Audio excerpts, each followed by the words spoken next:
This video is brought to you by Straight Goods News, Canada's alternative online news source. Visit striaghtgoods.ca. The minister says that he paid his own expenses, he paid his own way. Why is that not enough for you? I'm simply calling upon Prime Minister Harper to clarify the situation. There have been several files involving this minister in recent weeks, and I think that it's his duty as a statesman to come forward and explain whether he thinks that in the light of all the information that's become public, and it's not just the issues involving Mr. Jaffer or the issues involving rentals or the issues involving now this trip. There are even simpler political issues like moving a centre with jobs from one riding in Rimouski, because it's no longer, it's not a conservative riding, moving that down to his riding where it's not even connected to the people. This is 1950s style politics. So I want Mr. Harper to say clearly whether he's comfortable with that minister and all the things that have become public. I'm calling on the Prime Minister to say whether he finds this behavior correct or not. Trip at the end of his Asia trip, that as he understands it, this was a personal trip, there was no lobbying involved, nothing improper happened. So what more do you need to hear from him? Several issues involved with regard to the same minister in recent weeks. We know that. There was an indication in the Jaffer file with regard to him. There was an indication with regard to this trip that's troubling. There's also an indication with regard to rental spaces. And we see some very 1950s behavior, moving jobs and a call center from Rimouski, which is not a conservative riding, into his riding for no other apparent reason than, good old political patronage.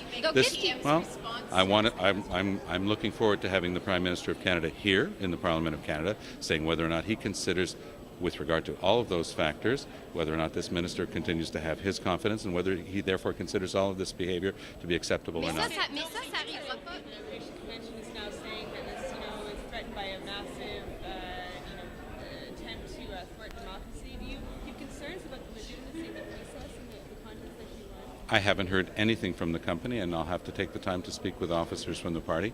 They've told me that they're going to do everything that they can to find their answers to that, but I haven't received any information on that so far.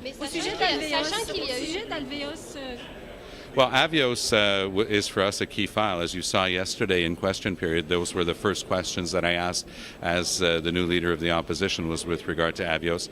It's an unbelievable situation when 2,700 jobs are being lost. This is the law and order government, and the law is quite clear. Those jobs had to be kept in those three cities that are specifically named. They can't simply be disappeared or moved elsewhere, and the government has to be applying the law. Instead of trying to have the executive shuffle it off to an agency that is purely legislative, a parliamentary commission is a legislative body. We don't receive orders from the executive, from cabinet. The cabinet is supposed to enforce legislation, is responsible for applying Canadian laws, and that's what we're waiting to hear. We haven't got a contract yet, so maybe we won't buy it if it doesn't work out. What's wrong with that answer? Why doesn't that satisfy you? Nothing that we've seen from them so far would have us believe that they've been responsible stewards of the public purse. What they did is they created a bogus bidding process. They got themselves involved in something that could cost us billions and billions of dollars.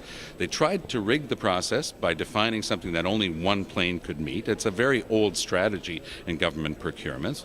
But even there, we're now finding out that the F-35 doesn't meet the bogus requirements that they were setting out in their rigged bid. So at the end of the day, the Canadian public has to know one thing. When the government spends billions of dollars of taxpayers' money, is it clearly setting out requirements that everyone can bid on and that the lowest conforming bid will win? That's what you do when you're spending billions of dollars of public money. You don't play a shell game where you try to rig things and change the definition of what you need so it will suit only one possible apparatus that can meet that requirement. You say they don't have to buy it. Don't forget, nothing that they've done so far even entails $1 of regional economic and industrial spin-off for Canada.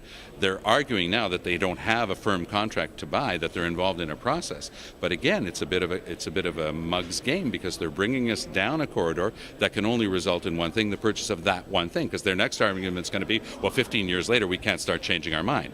So the basic principle of managing public money on that scale is you define what you need, you open up a bidding process, and anybody who can meet those fair, transparent requirements gets the contract. And that's what the problem is here.